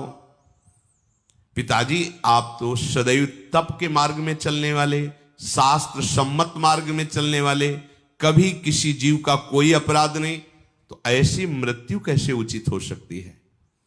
जो तपस्या में संलग्न है, या युद्ध से विरत है, या वृद्ध है, ऐसे का कभी वध नहीं किया जाता, शास्त्र सिद्धांत है।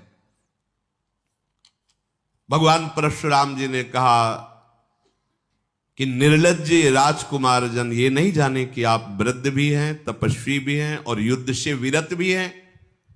असहाय पुरुषों के समान मार डाला।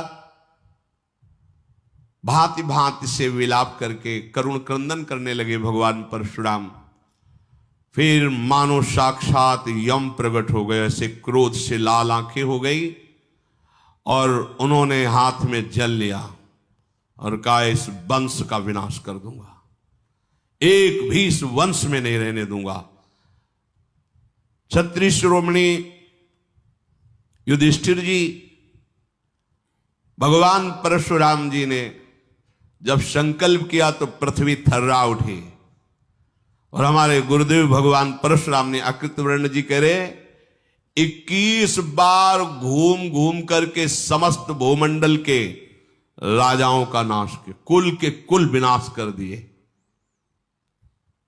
हर्षाल अमोघ बलशाली, कुंड के कुंड रक्त से भर गए।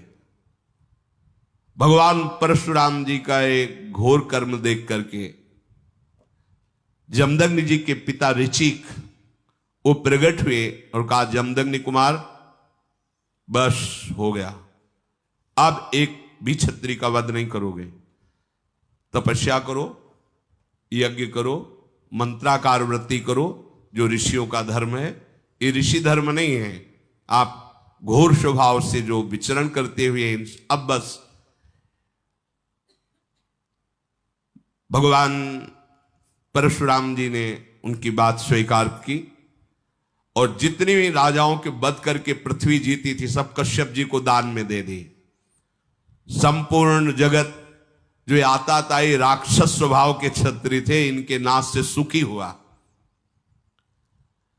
पूरी रात एक कथा कहते व्यतीत हुई। इसी समय भगवान परशुराम जी चतुर्थी तिथि प्रातःकालीन बेला, सब ऋषि और युधिष्ठिर सब खड़े हो गए। अमित तेज भगवान परशुराम जी का, उनके प्रभाव से किसी के भी नेत्र नहीं टिक रहे थे, इतना तेज। भगवान परशुराम जी का स्वभाव ऐसा था कि जैसे जनक जी की सभा में भी गए ना, तो जे ही अजगो खंडन हुआ, शब्द उनके कान में पड़ा, इतना घोर शब्द साधारण धनुष के खंडन में नहीं हो सकता। ध्यानस्थ होकर देखा, ये तो हमारे गुरु भगवान शंकर का धनुष। स्थान जनकपुरी, तो उनको पैदल थोड़ी चलना था, वहीं प्रकट हो गए। जो इस सभा में देखा भगवान परशुराम, सबकी लार सूख गई। राजा लोग खड़े होके हमारे बाप का नाम है, हमारे बाबा का नाम ही, प्रणाम साष्टांग। तो सहज ही चितवत मनहु रिसाने, आशीर्वाद देने के लिए देखते तो उनकी धमनियां रुक जाती खून से। अब गए पर तूणीर धनुष और फरसा और विशाल काय, और जय जिधर देख ले तो बस समझता था अंत हो गया, अब मारे गए। अगर कृपा से देख ले तो ऐसा। जनक जी के अब क्या हो, हम तो समझ रहे थे बहुत सुंदर अब ब्याह हो जाएगा। जानकी जी को इशारा किया कि पूरा परिकर महल में ले जाओ।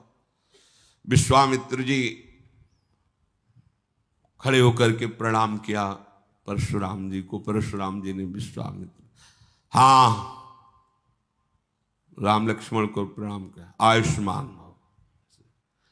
कौन है इसमें जिसने अजगो खंडन किया?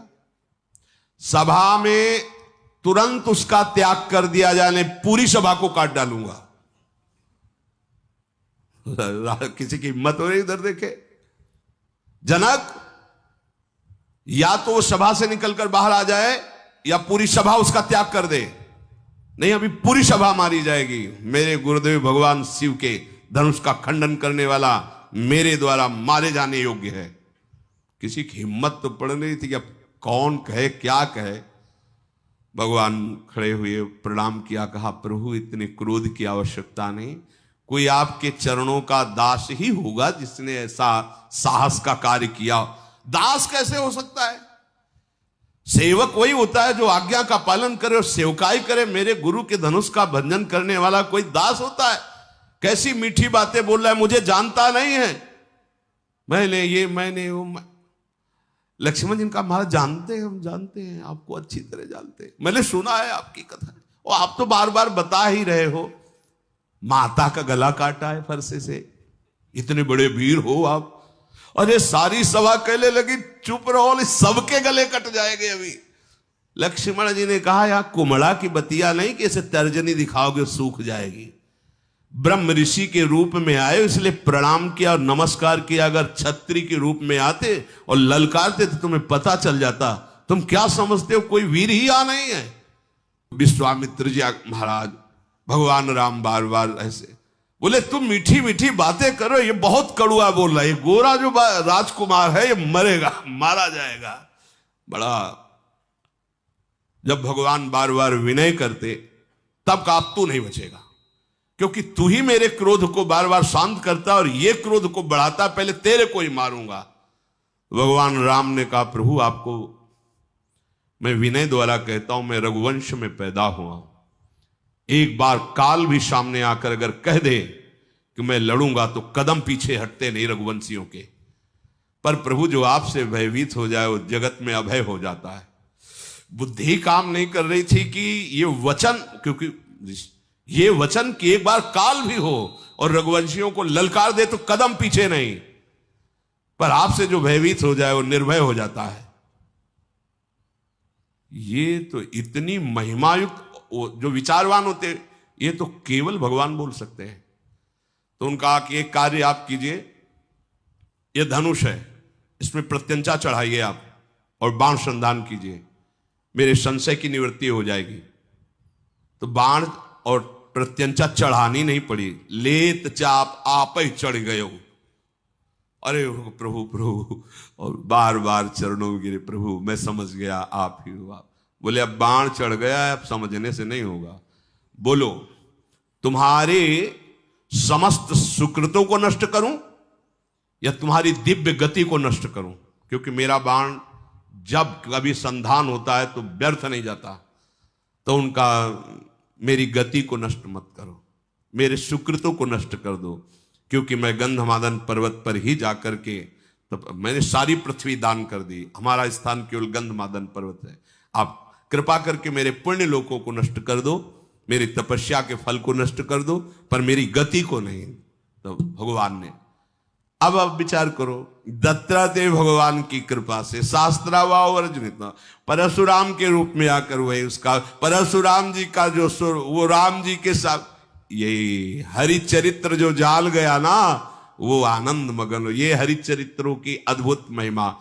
और सबसे बड़ी बात, विश्राम स्थिति में कभी संत संग से तुम्हें जो कुछ प्राप्त हुआ है आगे भी प्राप्त होगा, उस पर कृपा शब्द का बार बार प्रयोग रखना।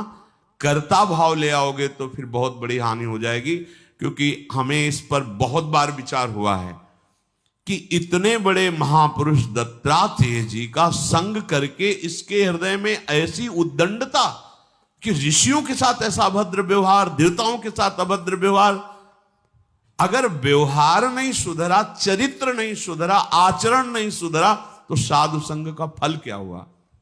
इसीलिए जिनको साधु संग मिला है वो आकांक्षा यह न करे कि हमारा अमुक कामना की पूर्ति हो जाए। अगर साधु संग का फल है तो तुम्हारे आचरण पवित्र होना, तुम्हारे विचार महान हो जाना, जन जन को सुख प्रदान करने की सामर्थ्य आ जाना, ये साधु संग का प्रभाव तभी आएगा। अगर आपने कुछ कामना की मांगा और वो आपको मिलेगा तो फिर साधु संग का रंग नहीं चढ़ पाएगा। इस चरित्र के एकांतिक चिंतन से आया कि ऐसा कैसे हो सकता है। भगवान दत्तात्रेय जी एक एक बात को समझाने के लिए 24 गुरुओं का उदाहरण देते हैं। 24 गुरुओं का, 24 तत्वों को पावन करने के लिए एक एक को गुरु बना करके कि आप इनसे ये शिक्षा लीजिए, इनसे ऐसे अवधूत स्थिति को प्राप्त भगवत स्वरूप, इनका संग करके उसके अंदर इतनी भी साधुता नहीं आई, इतना भी सत्य आचरण नहीं आया ऐसा। तो इसलिए साधु ये ना समझे कि फिर वो महापुरुष ही नहीं है। इतने दिन संग करते हुआ मेरे में कोई फर्क नहीं पड़ा तो महापुरुष नहीं, ऐसा नहीं है। उनकी आज्ञा के अनुसार चलो और उनके अंदर जो संपत्ति है उसमें दृष्टि रखो, बाहर नहीं। बाहर दृष्टि रखोगे तो फिर ये मायाकृत है और फिर मायाकृत स्वभाव तुम्हें नष्ट कर देगा। महाप्रभु चैतन्य देव भगवान के अवतार, प्रेमा अवतार है। कृष्णदास को यात्रा में ले गए। अब वो बाहर दृष्टि रखता है, इसलिए बाहरी जो शास्त्र विरुद्ध आचरण करने वाले साधु वेश में हैं, वाम मार्गी कहे जाते हैं, उनके संग से प्रभावित हो गए। जहां हर समय उनको नहीं समझ पाए, उनको समझा। जो वाम मार्गी उल्टा चलते हैं, जो विरुद्ध आचरण करते, हो गए उनके संग। वो तो करुणा में वात्सल्य समुद्र महाप्रभु ने अपनी सामर्थ्य से उनको पुनः वापस किया। इसलिए सत्संग का फल है हमारे हृदय में भगवान के चरणों की प्रीति हो जाना, निरंतर भजन होना, अहंकार रहित हो जाना। 4 दिन का जीवन है। लौकिक वस्तुएं की वो तो अपने आप हो जाएगा जो होना है।